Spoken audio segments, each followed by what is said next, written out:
Hi, I'm Rob from Rob's Been Running. I hope you are doing well, staying safe and training hard.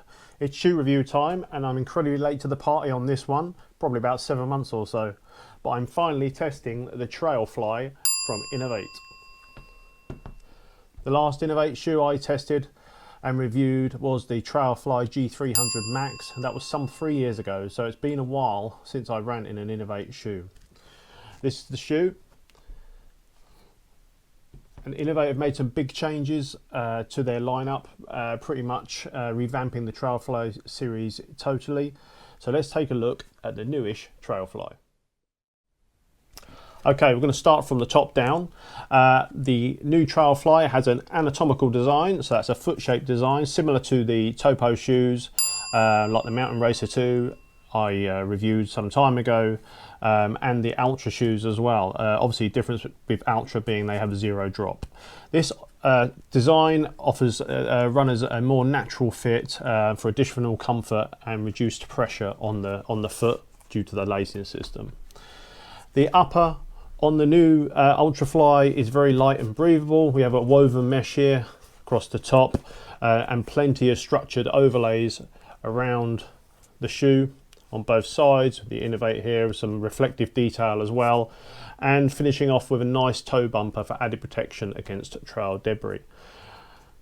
The tongue in the shoe is gusseted, I'm pleased to say, with good levels of padding. You see that there, nice thick padding around that shoe. The heel cup is moderately padded, decent amount of padding, but not too much. And there's some good structure in that heel cup as well. So that's pretty good. There's a handy pull tab on the back of the shoe as well to help you get in and out of the shoe.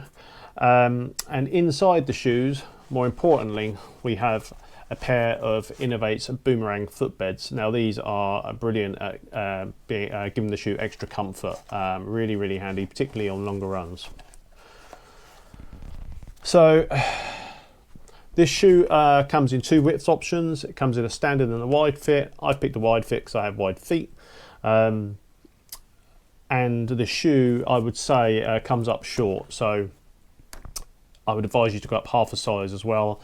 I've gone up from a UK 10.5 to a UK 11 for this shoe. Okay, working our way down to the midsole. So the midsole is comprised of Inov8's Powerfly Pro foam, which offers a cushioned but firmer ride. So there is a bit of give in there, but I can feel that it's like a firm style of cushioning here.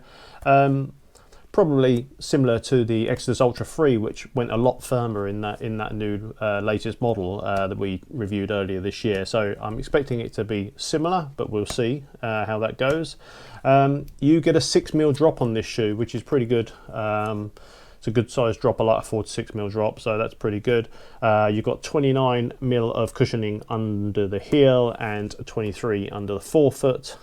And worked into that midsole, you've got Inov8's Metaplate. So that's a rock plate designed to help protect you against sharp stones and rocks when you're out on the trails. Flipping the shoe over, the shoe is clad in Inov8's G-Grip graphene rubber.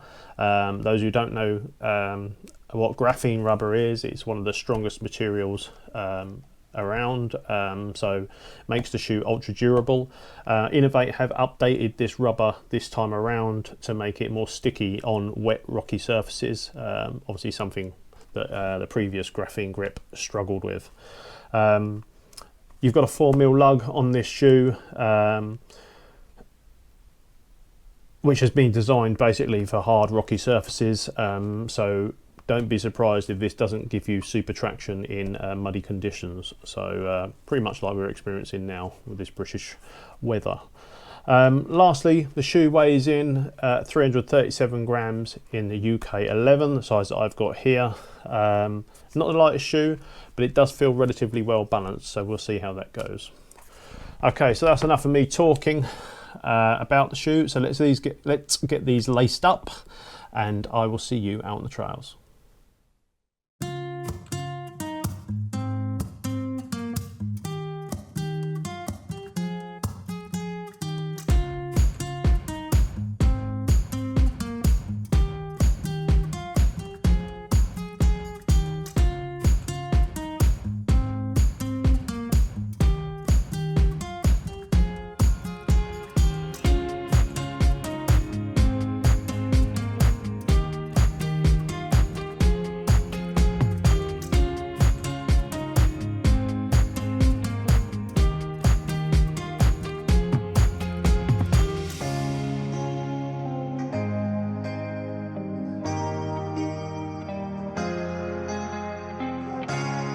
Okay, good morning. Okay, we are in my usual hunting ground, which is Epping Forest. A great place for testing shoes because we're blessed with multiple underfoot conditions. Yeah, you name it, we've got it here. Stone, rock, mud, sand, and a lot. So great place for testing shoes. And yeah, we are 2.5 miles in to the run. So and look at the weather, amazing. Beautiful sunshine. So excellent day to be testing, and it's nice and cool as well. So all good. Right, yeah, I mean 2.5 miles in, as I just said, and so far so good. The upper is an incredibly comfortable place to be, which is great. The midsole is on the firmer side, but we knew that because we mentioned that at the start. It is on the firmer side, but it's definitely not uncomfortable, and those boomerang footbeds are doing their job. So yeah, so far so good. Haven't encompassed too much mud yet, but we're not going to be scoring this shoe on mud, on its ability, shall I say, to get good traction in mud, because we know it's not made for that. But we will just mention it as we come across some mud in the forest and see how it handles that. It's only got a 4mm lug, so we're not going to be too critical of the shoe in mud, I don't think. So let's get this run going again, and I'll catch up with you in a bit.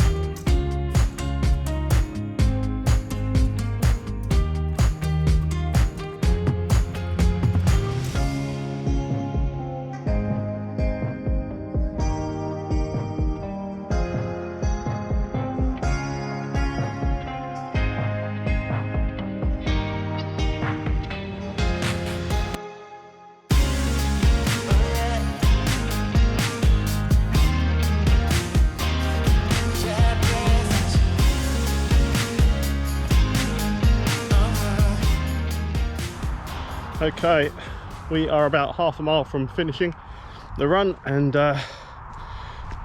yeah, we'll break the shoe down when we get back, but yeah, it's performing well.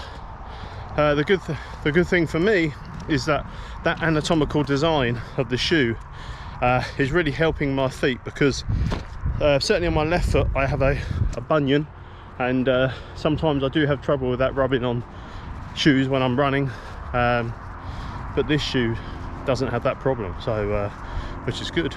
So might be a consideration for longer efforts on the trail. So yeah, all in all good. I would say as well, the graphene grip, compared to when I ran the Trailfly G300 Max 3 years ago, yeah, the graphene grip is a lot stickier. It's definitely gripping well on all the surfaces, even on the muddy bits. And we'll go into the mud when we get back to the flat, and a full breakdown of the shoe. But yeah, positive experience. So I'll do this last half a mile, and I'll see you back at the flat. Okay, so we are back from our first run in these, the Inov8 Trailfly. As I said, I'm a bit late to the party with them. They've been out for about 7 months now, but I want to give them a go anyway. It's quite exciting to see what Inov8 are doing with their trail shoes this year. Some really big changes, obviously design change of the logo, plus moving to this anatomical design in the foot shape.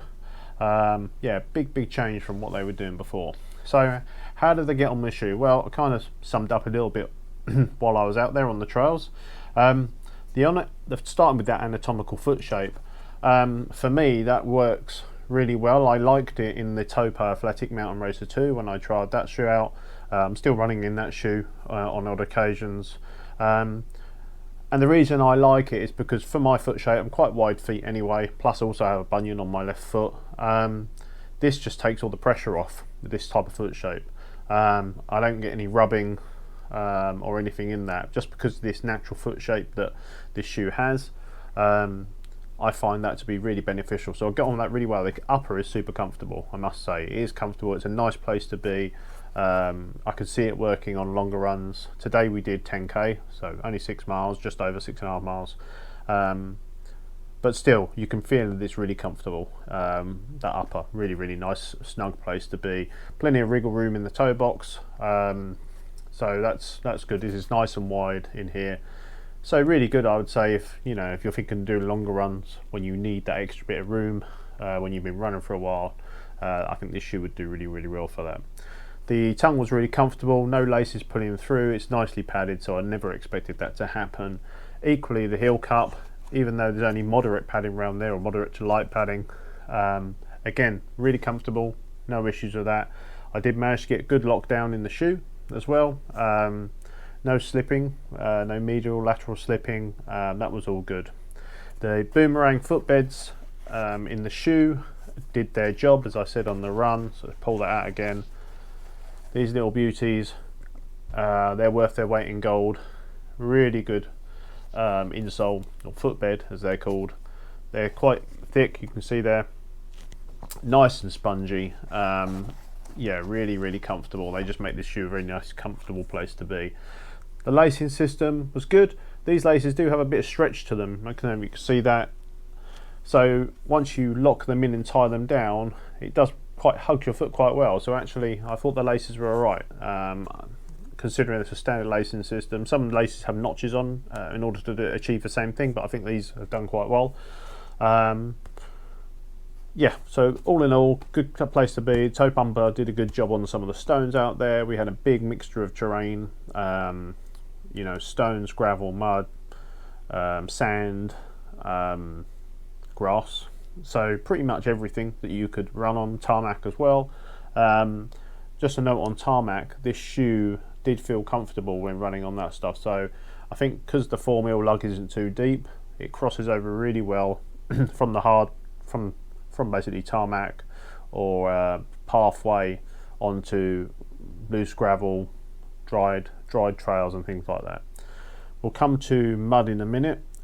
Just coming back down to the midsole of this shoe, so this Pro Foam. Again, comfortable. Yes, it is a firmer ride, not as firm as the normal Tamir that I've been running in. That's a lot firmer. This has got more give to it than that. Very similar to the Saucony Exodus Ultra 3, I would say. Maybe slightly more padding in the Exodus 3, but still that same kind of feel in the ride. So it's, like I say, you can see that it does push in. There is some give there, and maybe it'll bed in a bit more as well over the miles. Be interesting to see once we've run a few more miles on these how that midsole beds in. But it is a comfortable place to be. I think I could run an ultra in it. We'll see. We'll do some longer miles in the shoe, and I think it will work out to be fine actually. So again, another comfortable place to be. So I'm liking that midsole. I think it's alright. I did read a review actually. Someone said it's not very good for heel strikers, and occasionally, obviously, when I get tired, I generally land on my midfoot, but definitely not on my toes. But generally on my midfoot, when I get tired, I do sometimes heel strike. A lot of people do that as well when they get tired, and I didn't find it a problem when I did heel strike today. I was kind of doing it on purposely just to test that out, and it was okay. I didn't have any problems with it, so all good in that respect. Flipping over to the outsole, as you can see from this outsole, there is a little bit of mud stuck in there. I didn't expect these to perform brilliantly on the mud. They weren't too bad, to be fair. The grip, as I mentioned out there, from this new graphene rubber is definitely better than the graphene rubber that I tried out on the Trailfly 300 Max, G300 Max, sorry. All those 3 years ago. That rubber was not very grippy on anything. Yes, it was durable, very, very durable. The rubber didn't break down, but equally, I think because it was too durable, it didn't grip. So I think there's a balance there between super durable and still having some sticky, grippy rubber. So this one though, much, much better. I think it will be durable as well because it's graphene, and it gripped most stuff. Yes, deep mud, it's not going to handle deep mud. We know that. 4mm lugs are not deep enough anyway to grip in that kind of underfoot conditions. But in general, pretty good. Grip to everything else that I ran on really, really well. So yeah, I'm excited to see how this rubber performs on longer runs, and how slowly it breaks down, hopefully, as we do the miles in the shoe. I'm hoping we'll get 300-400 miles out of this shoe without too much wear on the rubber. So let's see how it goes. But generally, yeah, just to conclude, yeah, really positive first run in this shoe. I'm looking forward to getting the miles in over the coming weeks, and I'll obviously update you as I'm going along. So yeah, good stuff. And you never know, this might make it to my next race. Let's see. So I hope you enjoyed that. I hope you found it informative. As I said, very late to the party on this one, but I still thought it was good, worthwhile doing a review. Sorry, and yeah, hopefully that was used to you. And if you're looking at the Inov8 shoes, you can pick these up. I picked these up for under £100. They're $130 on the Inov8 website. But if you look around, I bought these from Runner In, and I'll leave a link in the description below so you can take a look at that. And they were for less than £100. Only took a week to arrive, so maybe you could stick that on your Christmas list, maybe. But yeah, if you liked the video, please comment, share, subscribe, and all the good stuff. It's really much appreciated. But I think that wraps it up for today. So train hard, race hard, have fun. Until next time, I will see you soon.